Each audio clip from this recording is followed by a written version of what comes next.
Good evening, folks. Welcome to the Architectural Control Committee Town Hall meeting. Thank you all for being here.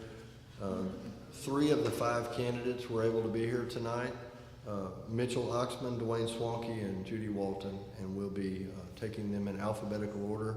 Each candidate is allotted 15 minutes to speak and take questions if they like, and you guys can ask questions if you like.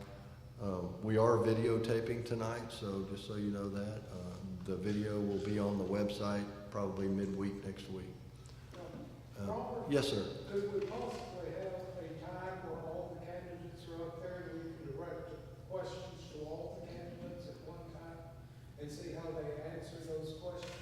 I don't see why not. I mean, that's fine with me. We're here to get information to you folks, and unless they have an objection, I don't have a problem with that. So, again, we are videotaping, just throwing that out there. So, Mr. Oxman, you're ready.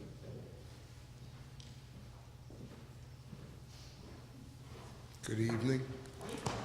My name is Mitchell Oxman. I am a 6-month resident of Bentwater, and I'm proud to say it. I was noticed about the option to volunteer, and here I am. I am a single dad. My daughter is living in Austin. I have been in the past a 45-year of a city called Las Vegas, Nevada, and I don't gamble. And hence the vest, as I am someone that gets cold if it drops below 90 degrees. The opportunity to move to Texas was a profound one for me. I was offered an opportunity to do restoration for Hurricane Ike victims, so I relocated to League City with my office in Kemah. I had never heard of Kemah, but I did hear of the Fertitta name, as it was a popular one in Las Vegas. And Frank Fertitta Sr. was a friend of mine. I had the opportunity of meeting him and building a building in Las Vegas that the UFC purchased. Frank Fertitta's son was the owner of the UFC. He asked me to sell him his building, my building, to his son so that he could keep him close. I didn't want to do that. I did that, and I made a friend forever. Unfortunately, he passed about 10 years ago. At this time, again, having moved north to the Woodlands, where my office is now, I am the COO of 5 companies, all under the MHW brand. And MHW does not mean Mitchell, Howard, and Walter. It means Montgomery, Harris, and Walker counties. One of my partners is a councilman in Conroe and a 15-year veteran named Jody Chakowski. Was blessed to meet him and was blessed to be able to form entrepreneurially several companies, one of which is a real estate brokerage company, one of which is a development and construction company. We have an investment company for short and long-term investments. It's not a plug, it's just a description. And we also do property management, where we have about 1.5 million feet under management, and which is third-party management, and we also build and manage our own assets. So I'm a little familiar with architectural understanding and design. I apply it daily, and I enjoy what I do. We have approximately 25 people that work for us, and in my spare time, we own the Pier 105 Marina that used to be the Inland Discount Marine, which we were blessed to be able to purchase. And 3 weeks after we did, we were hit by Hurricane Harvey. So, lots of water, which I'm not used to, but I'm getting used to it. The opportunity to serve the community I live in is something I embrace. If that works out, that would be wonderful and would be thankful. If there's any questions, I guess we'll have an answer and question session so we can answer the questions then. Unless someone wants to talk about Las Vegas, then I can answer that. So. You sound pretty busy. Are you going to have time to work on this? I have put myself in a blessed position. So I run the companies and I sign the checks. And we have division managers over each of the divisions, most of whom are equity partners. So we've been able to spread laterally with dedicated people as they are principals as well. You hiring? We are, as a matter of fact, if you have a real estate license, just say the word. Otherwise, one of the projects we're doing right now is we're developing 192 lots on FM 830 down from the Howard Hughes project at Coode Cemetery Road and Moon Road. And Stylecraft Homes has purchased all of the lots. So we're pretty fortunate. So we subscribe to the adage, if you work for money, you're the ass chasing the carrot. If you work for integrity and reputation, the money will chase you. So that's who we are, and thank you.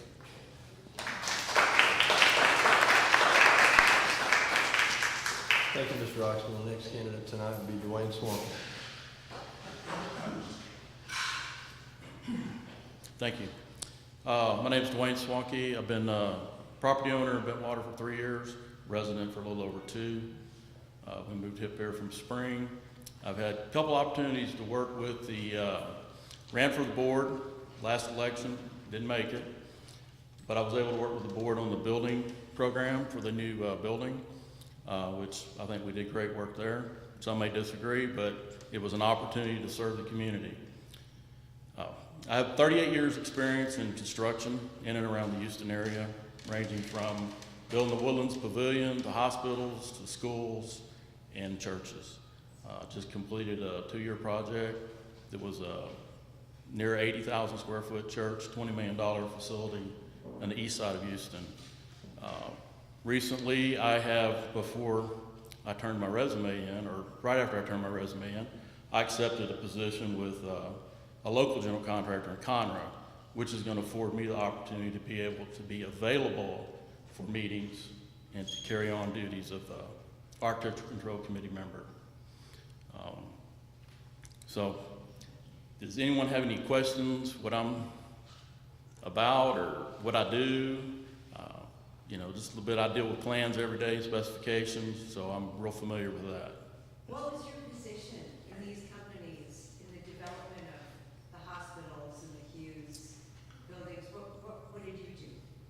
I've been in everything from executive vice president with semi-industrial that's owned by Grupo ACS out of Spain, working on industrial plants, to superintendent, project manager on site.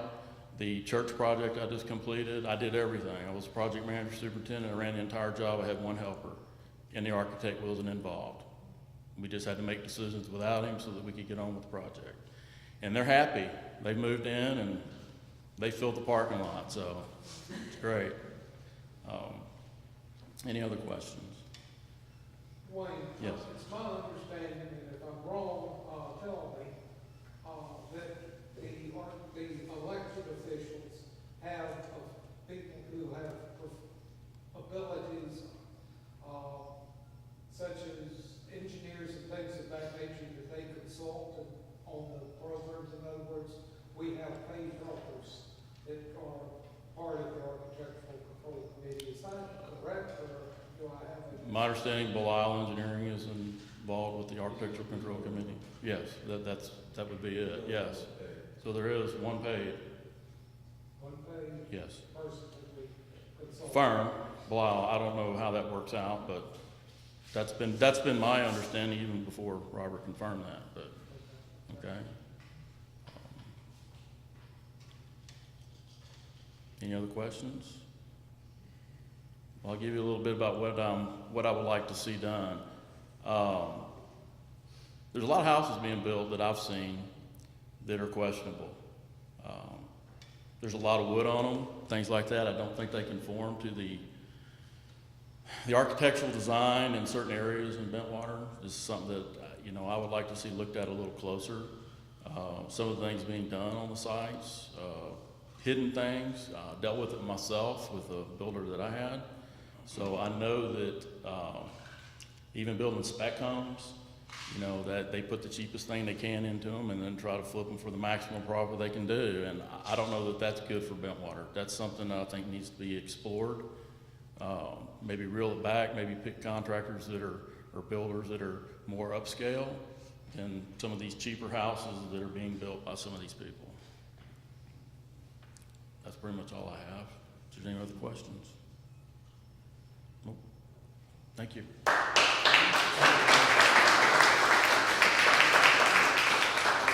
Thank you, Dwayne.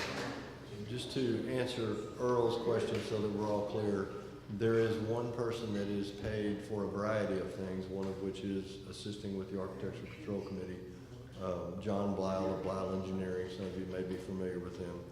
The other committee members are not paid, and there are no other consultants unless something really crazy happens and we have to go to attorneys or something like that. So, Judy?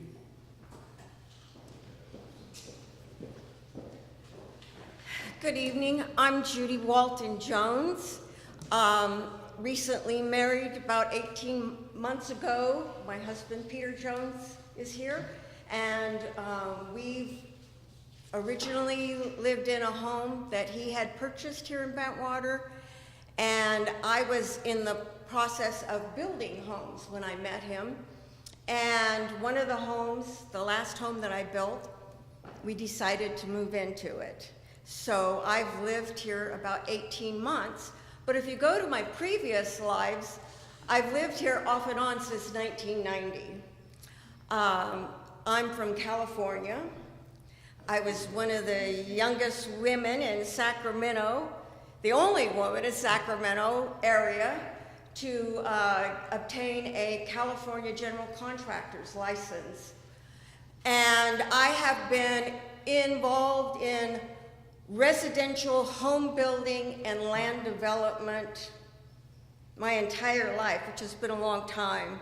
I'm going to celebrate my 70th birthday next week, and I've had a passion for interior design, but I knew I couldn't make a living when I was young, so I took a different course, and I've enjoyed a wonderful career around home building and land development. You might know some of my homes in here, and you would probably remember them better than I would. But I also purchased a property on FM 1097 where Bing's is located, and I purchased that from Patton Corporation, who owned Point Aquarius. And I developed that into a single-family waterfront community. And I was the developer doing the entire development, including all the undergrounds, street lighting, and the entrance gate and the brick wall that you see there. And I also designed and built every house in that subdivision. And with pride I say they've held up to the test of time. The landscaping on every house, and every house still beautiful today, all these years later.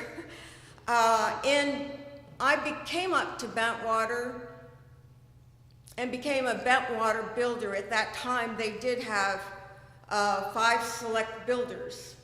And after a few years of building exclusively in here, I ventured out and started building all around Lake Conroe. I have developed 4 subdivisions. So being the developer, I wrote the deed restrictions along with my attorneys. So I understand deed restrictions and the power of deed restrictions and the power of an HOA.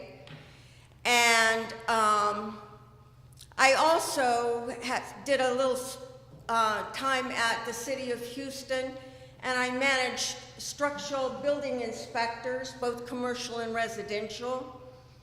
And I was involved in problems with projects that were being built in Houston and resolving those problems.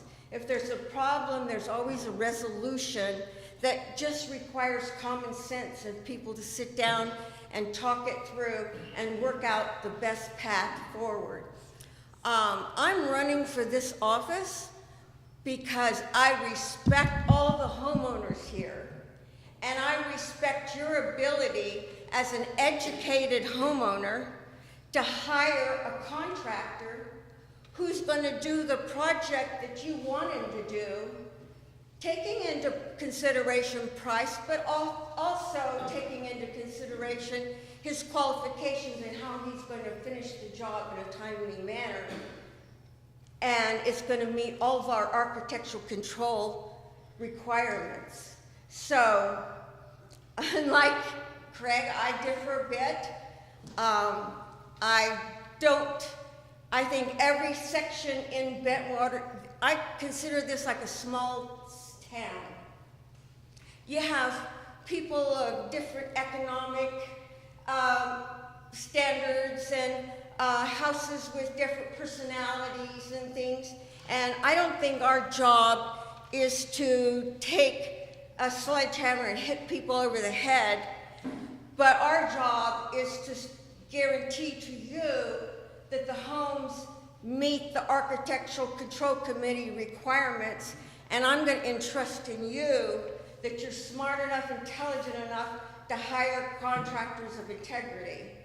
And I mostly only know contractors of integrity, and I think there's been a lot of them here in Bentwater, and I'm very proud of this community. I think the homes are wonderful, and they represent the individual personalities. There have been some things that have slipped by that shouldn't have, and I don't really have the answers to that. I know this was a developer-controlled subdivision for 30 years almost, and just recently taken over by the homeowners. And so I'm not exactly sure why that developer enforced the control committee's requirements differently in different subdivisions, but I want to be here and listen to you and respect you and have your project done in a timely manner and have it be architecturally, aesthetically fitting in with the community while meeting the current building codes. And for remodels, if it's inside the house, it's your castle. And we just want to make sure that the integrity of the neighborhood. I see some problems. I'm not Pollyanna, I do see some problems. And I would like us to put more emphasis on maintaining the standards in here. I see homes that have mold, that give a bad appearance to their neighbors who take pride of ownership. And I see homes where the landscaping has died over several winters and it's not been replaced, and rental homes that have gotten neglect. And I want to enforce the architectural controls so that all those homes live up to our high standards. I'm sorry, I spoke longer than I intended to. But I would like to take your questions. Anybody have a question? I have a question.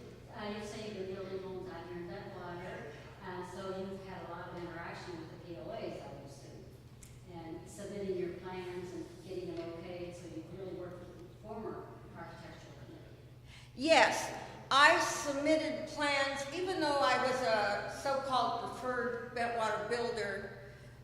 You know, we submitted plans, and there was an architectural control committee, and we all took pride in what we were building in the 90s, and I have nothing but high things to say about those builders. But I did submit plans, I always understood blueprints. I always understood building codes, even though when I came up here, a lot of subcontractors I hired claimed they didn't know there was a building code. And we were required at that time to get independent third-party inspections. So everybody was building to building codes at that time. And you know, I'm not saying there wasn't mistakes made, but overall, this is a beautiful community, and we just have to keep it that way. The older the community gets, the harder it gets to keep everything looking up to snuff. So, Have you reviewed the new application form for building in Bentwater?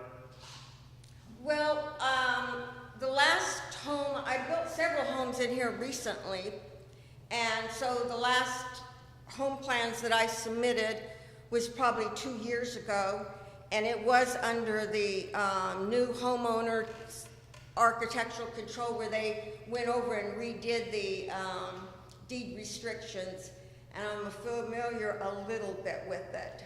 Well, the new application was put in effect about a year and a half or so ago, and you probably need to take a look at that because it really doesn't have much to do with the existing home so much as how it can help the new people coming into the neighborhood meet the restrictions, meet the needs, and get things done a lot faster and a lot smoother than it did in the past while maintaining a high level of standard. But you really, if you haven't looked at the new application, I'm a little concerned because if you want to be on this committee, you really need to know how to enforce that application. Oh, one thing I understand is applications. Having submitted thousands of them probably, and reviewed thousands of them, I do understand applications. And I have picked up the binder the Architectural Control Committee was so nice to put together for us. And I have not read from page to page, but I have pursued every sheet in there, and I'm sure that I will be the top enforcer of our deed restrictions. Anybody else? I just kind of wanted to follow that up, but you're not voted in yet, so I assume that if you are, you would be reading all of that information. Yes? Most definitely. You know, I was hired at the City of Houston as a structural inspector because structurally that's what, primarily what I've been. That's what a general contractor is. However, I went out and read every single inspection book and got certified in every single code as a commercial structural inspector. I got certified in the international code, and as a plumbing inspector, and as a HVAC inspector. So I understand, and I comprehend things well, because that's my background, construction. Where someone might struggle with it, I get it. So I definitely intend to be, prior to taking office, if I was voted in, to be up to snuff on everything. Thank you. That's it?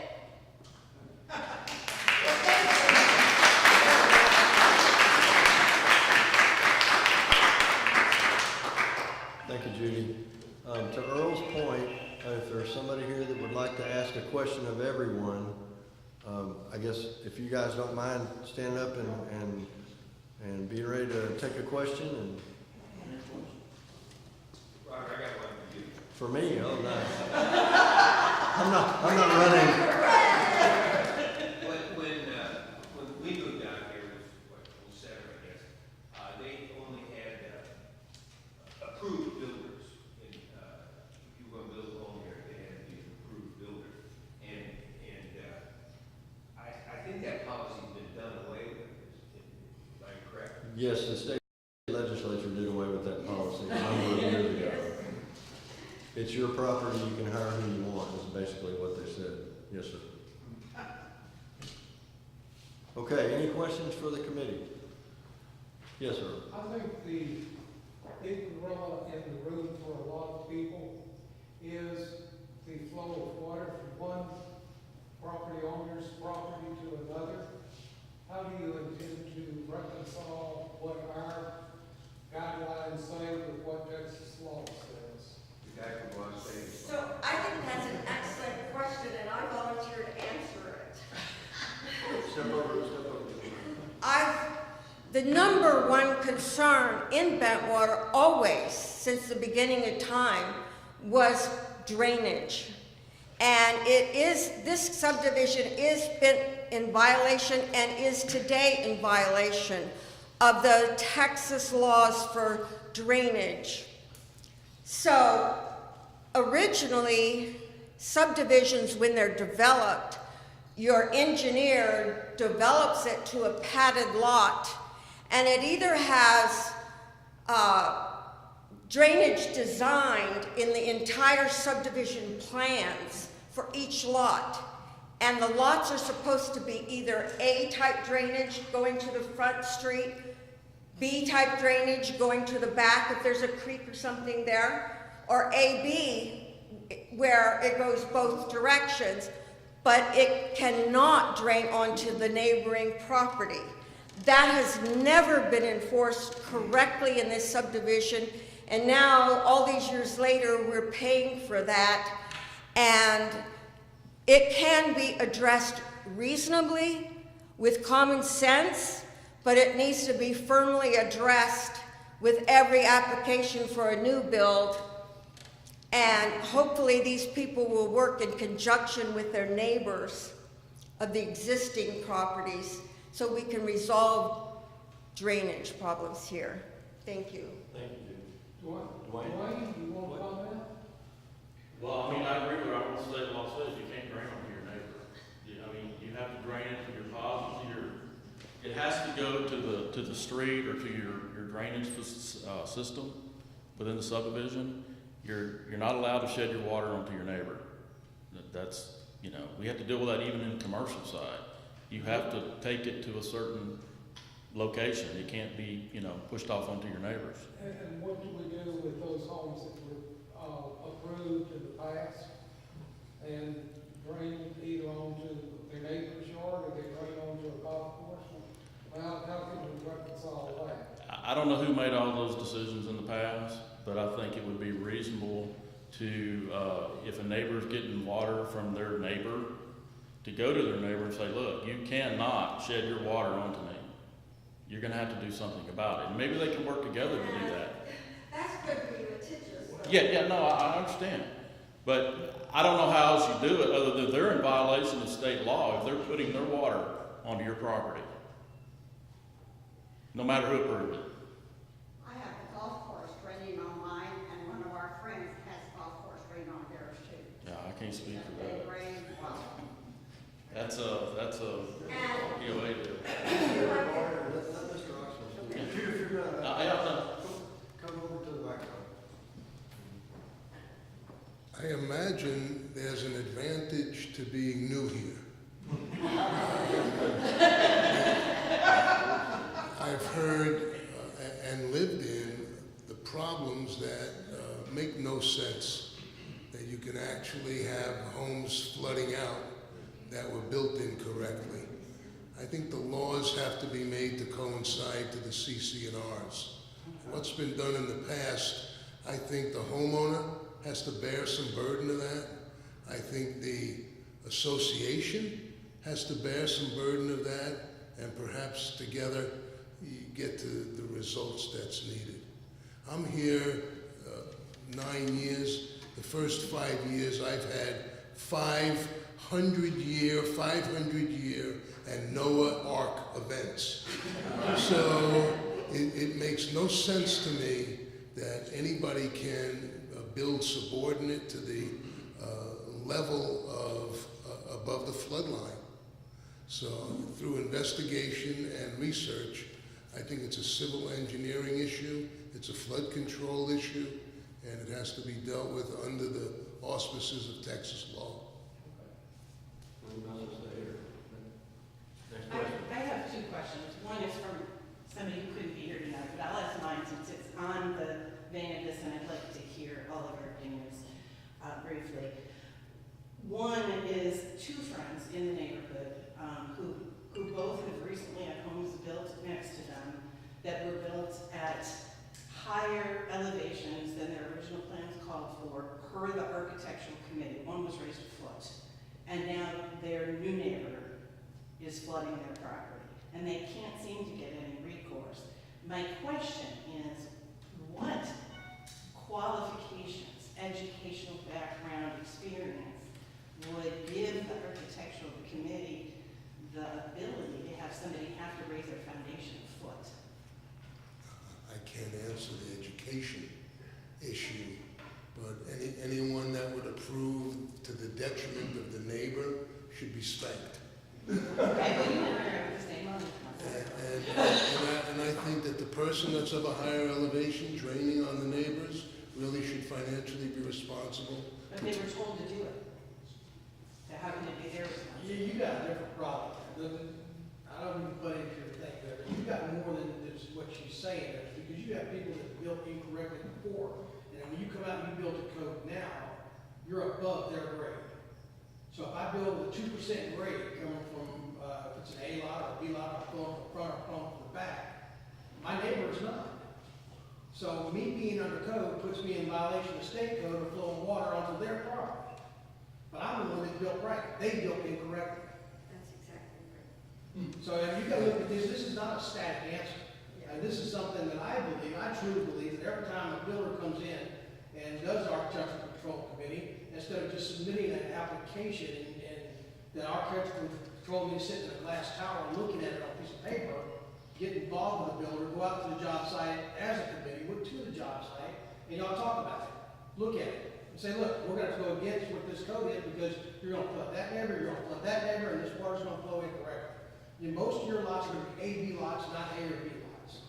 Because both the lots are not set up the way that they are, and the neighborhood is in different levels, okay? To hold the person responsible who's doing it correctly is not right. Well, perhaps, and I don't know again, maybe a moratorium is needed until there's a synergistic answer of how to bring old to new. And that might not be a happy answer if you're a pro-growth advocate. Well, on the drainage plan, when you turn a drainage plan on a building packet, it has your topographical surveys on it. Then you have your water flows, but it does not take into account what is around you. It only takes into account that existing property that you're building on. It does not show the adjacent properties, it does not show what the slab levels are on the adjacent properties. So if you're just looking at it on a piece of paper, it looks fine to you, and you're going to approve it because it looks fine. But what's not taken account on is where the street level is on this side, and around. The drainage plans, the way they're submitted now, only account for the exact property that you're building on. I'm gonna take my question back for 1 second. The instances that I'm talking about, I guess for me, it's tied directly to the architectural committee, is because the architectural committee changed the original plans. I guess my question for you three is, if you three were on the architectural committee, what justification is there to change somebody's original plans if they're currently within code? So this property was to the height that they needed to be, and then they raised it a foot. That's one. The other one was built on a spring. How you fix that, I don't know. And then my personal question, I'll let you go back to that in a minute, but my personal question, so I can sit down, is what is the purpose of the architectural committee to each of you? To me, it's real simple. Anybody that comes in requiring architectural review is not in a vacuum. All right, so if the architectural review committee looks at the plans and they see a beautiful plan, you now have to integrate it into the lot and the neighbors. It's not a single focus aspect. So I would make sure that all of that is looked at as a package and addressed as a package. I don't know if problems in the past can be remedied without litigation. Well, all I'm saying is everything's not a static answer. That's my point. I truly feel like the Architectural Control Committee should be more open. I'm shooting myself in the foot because I'm going against my own stuff. I have 20 lots that I'm building on here in Bentwater right now. I live in Bentwater. I'm building my personal house in Bentwater. I love Bentwater. And in fact, if y'all would build a supermarket in Bentwater, I would never leave.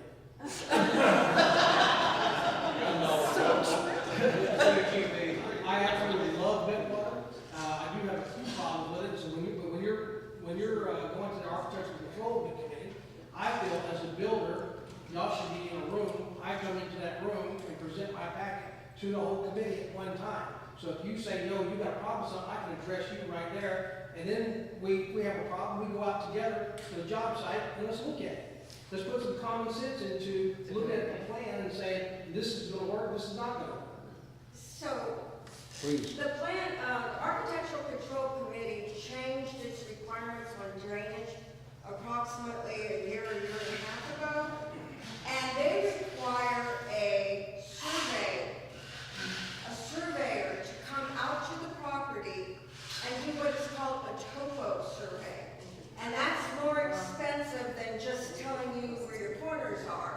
It's giving you the topography of the entire lot. And it does give you topography just basically across your property line, okay? So then that surveyor is responsible for drawing a drainage plan.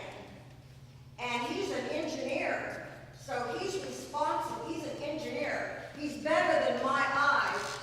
My eyes are pretty good, but you know what? It's not the same as shooting it. So when he draws that, he submits that with his plans.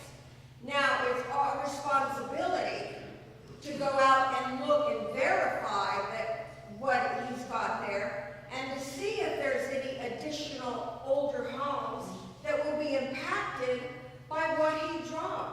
Because he's only doing his job based on that house, and we know that there's other problems. I know when I built my house here in Bentwater, I just got a final a year ago on it. And when I bought my lot, I went out there as a builder and said, okay, I got 3 lots draining onto my lot. I didn't go knock on their door. I just said, how do I resolve it? And I resolved it by building a V-trench in my yard to take their water and my water and draw it around my house and out the sides of my property. So I do feel the majority of the responsibility is going to be with the new builder, but there has to be cooperation from those existing homeowners. In my case, I didn't ask for any, but there should be some cooperation in how the drainage is.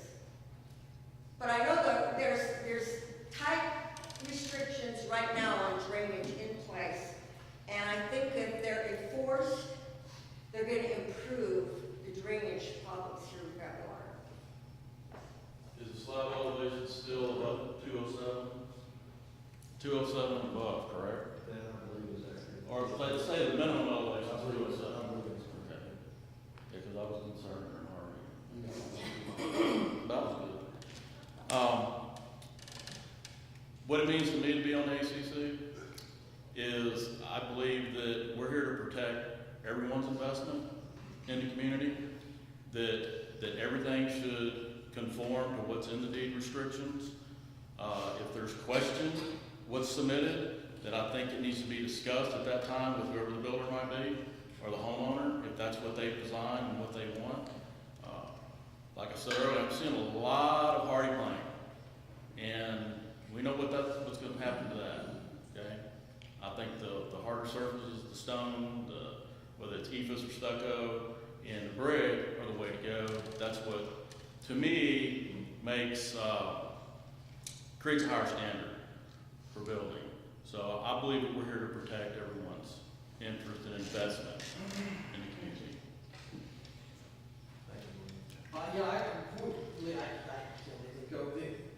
I think the idea of the Architectural Control Committee, like you just said, help and protect everybody.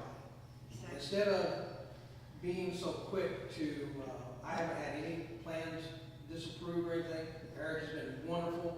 Thank God for Eric, okay?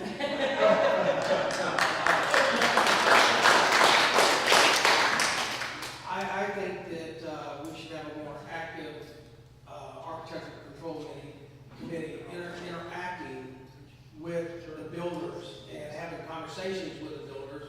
And what do you plan on doing with this? Are you putting brick? Are you putting stone? How are you building this house? What kind of type of construction are you using? But moreover, if you have a problem with something as an architectural control committee, talk to me face to face. I can fix the problem like that, and we're done, and we move forward. I don't get put off a week, 2 weeks, because time is money to me. And I don't have time to be waiting 2 weeks for the next board meeting a month from now before I can proceed. We need to get it done. So the deed restrictions were written 25 to maybe 10 years ago. Each section, when it was developed, there was different deed restrictions. So in this section, it tells you a percentage of brick or stone or stucco, and if you can have hardy plank.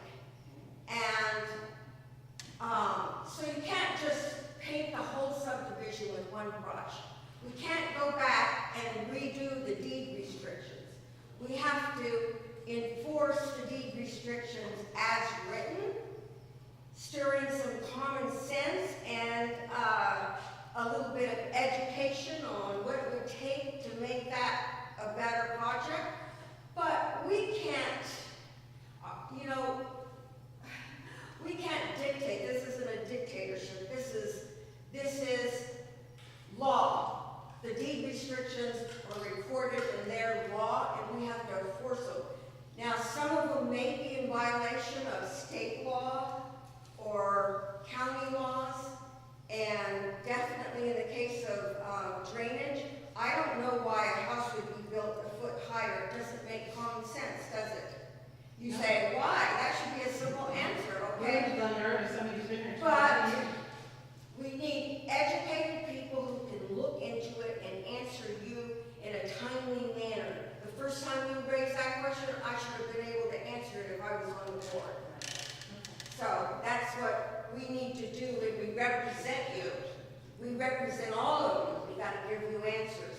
And we also have to come up with a resolution of how we're going to resolve it. Thank you, Judy. Any other questions? Yes, ma'am. How many are on the board? On the committee, 3. Yes, ma'am. So we're getting all new ones? Yes, ma'am. When turnover happened, the very first election was for 3.